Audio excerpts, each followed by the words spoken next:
एक बड़ी खबर का रुख करते हैं। इस वक्त की बड़ी खबर सामने आ रही है। आपको बता दें कि राजधानी जयपुर में एसएमएस अस्पताल में हंगामा हो गया है। जो मरीज है उसकी मौत पर परिजनों ने मारपीट की है। वहां पर नर्सिंग कर्मियों से मारपीट की गई है। एक गंभीर घायल है। गंभीर रूप से घायल नर्सिंग कर्मी को भर्ती करवाया गया है। पुलिस और अस्पताल प्रशासन से शिकायत इस पूरे मामले को लेकर की गई है। राजधानी जयपुर के एसएमएस अस्पताल का यह मामला, जहां पर हंगामा हो गया। एक मरीज की मौत पर परिजनों ने मारपीट कर दी। नर्सिंग कर्मियों से मारपीट की गई। एक गंभीर घायल हो गया है। वहीं गंभीर रूप से घायल नर्सिंग कर्मी को भर्ती करवाया गया है। आपको ये भी बता दें कि पुलिस और अस्पताल प्रशासन से शिकायत की गई है। राजधानी जयपुर के एसएमएस अस्पताल में ये घटना सामने आई है। बड़ी घटना है अपने आप में, क्योंकि मरीज की मौत हुई और उसके बाद में परिजनों ने हंगामा वहां पर मचा दिया। और ये हंगामा इतना ज्यादा वहां पर बढ़ गया कि आपको बता दें कि एक नर्सिंग कर्मी मारपीट में घायल हो गया है। इस पूरी खबर पर ज्यादा बातचीत के लिए इस वक्त हमारे सहयोगी जयंत जुड़ गए हैं। जयंत, क्या ये पूरा घटनाक्रम रहा? कैसे यहाँ पर ये मामला इतना ज्यादा बढ़ गया कि एक नर्सिंग कर्मी से मारपीट हो गई, गंभीर घायल वो हो गया है? घटना कैसे क्या रही? देखिए, ट्रॉमा सेंटर में कल लेट नाइट पे एक युवक को भर्ती कराया गया था। हसनपुरा क्षेत्र के रहने वाले इस युवक की कुछ देर में ही दरअसल मौत हो गई थी।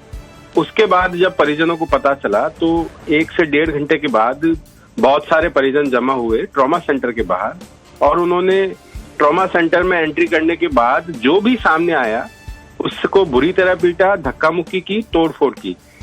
कुछ नर्सिंग कर्मियों ने औरों को बचाने की कोशिश करी, उनके साथ ज्यादा मारपीट की गई। एक नर्सिंग कर्मी गंभीर घायल है, वो एडमिट है।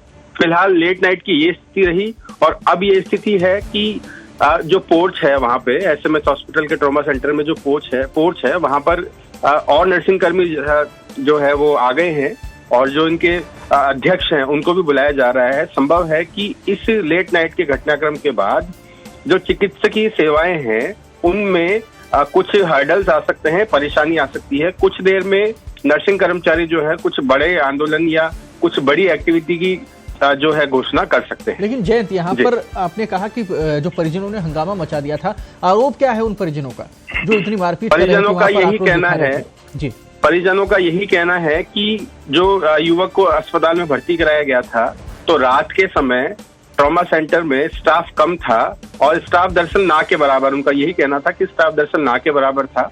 और इसी कारण से जो गंभीर घायल होने के बाद गंभीर हालत में जो एडमिट कराया गया था युवक को, उसकी कुछ ही देर में मौत हो गई थी। उसको सही तरीके से ट्रीट नहीं किया गया था, ये जो परिजन है उनका आरोप था। और उसके बाद उन्होंने अपने और जो साथी हैं या परिवार के और सदस्य हैं उनको इसकी सूचना दी, तो काफी सारे लोग जो है रात को ट्रॉमा सेंटर में आए, मारपीट की, और फिलहाल वे लोग गायब हैं। हालांकि अभी जो सामने वाला पक्ष है उसकी तरफ से इस मामले को लेकर किसी तरह की कोई एक्टिविटी या कोई हरकत नहीं की गई है। तो मेडिकल टीम्स का कुछ नहीं कहना वहां पर, क्योंकि पूरी घटना वहां पर हुई जिस प्रकार से मारपीट हुई है? क्या वहां जो स्टाफ मौजूद था उनसे बातचीत हो पाई? वहां जो सुपरवाइजर हैं उनसे बातचीत हो पाई?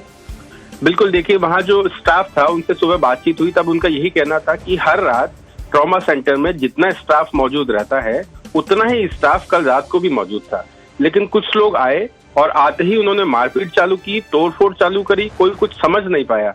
पुलिस या अन्य लोगों को जब तक बताया जाता, जब तक वे लोग मारपीट करके वहां से जा चुके थे, और उसके बाद ये पूरा घटनाक्रम सामने आया है। जी, पुलिस इस पूरे मामले को लेकर अब क्या कुछ कदम उठा रही है? क्योंकि गंभीर स्थिति है वाकई में, दोनों पक्षों की तरफ से नाराजगी यहाँ पर जताई गई है, मारपीट भी हुई है, और ये जो पूरा मसला है अब इसमें क्या कहना है पुलिस प्रशासन का? देखिए, पुलिस का यही कहना है कि जो नर्सिंग स्टाफ है, जो नर्सिंग कर्मियों से मारपीट हुई है, उसके बारे में फिलहाल शिकायत उनको मिली है। सामने वाला जो पक्ष है जिसने मारपीट करी है उसके खिलाफ, लेकिन सामने वाले पक्ष ने अभी तक एसएमएस चौकी जो है वहां पर अभी तक किसी तरह की कोई शिकायत नहीं दी है। तो कुछ देर में वे लोग भी पहुंच सकते हैं, इसलिए वहां पर उसके बाद पूरा जो घटनाक्रम है वो खुलकर सामने आना है। लेकिन अभी फिलहाल करीब 9, सवा 9 बजे अभी समय हो रहा है। नर्सिंग कर्मी जो है उनमें गहरा रोष है, और संभवतः ये 10 बजे या 11 बजे के बाद से कुछ जो है मेडिकल सेवाएं जो है, चिकित्सकीय सेवाएं जो है, उनको रोका जा सकता है, उनमें हडल डाले जा सकते हैं। लेकिन जयंत, बार बार इस प्रकार की घटनाएं हुई हैं। इससे पहले भी कई बार हमने देखा, बड़े जो अस्पताल है, SMS हो या फिर जो अन्य जिलों के अस्पताल हो, उन अस्पतालों में जब भी किसी मरीज की मौत होती है गंभीर स्थिति में, तो इस प्रकार की घटनाएं होती हैं, पुनरावृत्ति उनकी होती है। बार बार शिकायतें भी हुई हैं, उसके बावजूद भी अभी तक कोई एक्शन यहाँ पर कारगर साबित होता नजर नहीं आया है। क्या कारण है इतनी लापरवाहियों का? क्या कारण है इस टाइप के हमलों का? मारपीट हो जाती है, ऐसे में क्या बचाव वहां पर किया जाएगा? देखिए, कारण की अगर बात करें तो अधिकतर केसेस में यही सामने आता है कि कोई परिजन अपना जो मरीज है वो खो देता है, उसकी मौत हो जाती है। अक्सर ये आरोप लगते रहे हैं और इस तरीके के वीडियोस भी कई बार सामने आए हैं कि नर्सिंग कर्मी कहें या डॉक्टर स्टाफ कहें या और सीनियर डॉक्टर्स कहें, कई बार लापरवाही के उनके वीडियोस या लापरवाही की बातें सामने आती है। इन्हीं लापरवाहियों के बाद से जो है इस तरीके के घटनाक्रम बढ़ते हैं। तो दोनों पक्षों तो उसमें शिकायत की जा सकती है, आप कंप्लेंट उसकी दर्ज करवाइए, लगातार जो पूरा तरीका उसके जरिए आप शिकायत कीजिए। पर मारपीट वाली जो घटनाएं हैं वो लगातार बढ़ती चली जा रही है, गलत संदेश इससे जाता है। इसका क्या प्रशासन की तरफ से व्यवस्था नहीं होनी चाहिए? बिल्कुल, देखिए, प्रशासन की तरफ से व्यवस्था रहती है। SMS की अगर बात करें, जो सबसे बड़ा हॉस्पिटल है राजस्थान का, अगर इसकी बात करें तो काफी सारे पुलिसकर्मी जो SMS हॉस्पिटल में ही पुलिस चौकी खोली गई है, साथ ही जो है वहां पे गार्ड भी मौजूद रहते हैं। इस तरीके की समस्याएं आती है तो वे लोग इससे निपटते हैं। पहले काफी तरीके की दिक्कतें आती थी, लेकिन अब पिछले कुछ समय से इस तरीके की घटनाएं हैं जो गार्ड और पुलिस स्टाफ के कारण कम होने लगी है। लेकिन प्रदेश के और शहरों की बात करें तो वहां पर अभी इस तरीके की जो स्थितियां हैं वो नहीं बनी है और वहां इस तरीके की समस्याएं हैं वो ज्यादा देखने को मिल रही है। जी, कुछ समय पहले एक मुद्दा भी उठा था जयंत की, बाउंसर्स को रखने की वाली जो बात थी, उसने भी तूल पकड़ा था कि जो मेडिकल स्टाफ है या फिर नर्सिंग कर्मी हैं, इससे पहले जो डॉक्टर्स थे उनका भी यहाँ पर विरोध जताया गया था, डॉक्टर्स ने विरोध जताया था। तो ऐसे में बाउंसर्स वाला जो मुद्दा था वो भी उठा था। तो क्या आपको नहीं लगता कि एक बार फिर से इस प्रकार के मुद्दे सामने आएंगे? देखिए, बाउंसर्स वाला मुद्दा जो है बिल्कुल उठा था और SMS में करीब 24 घंटे के लिए 17 बाउंसर्स को बुला भी लिया गया था।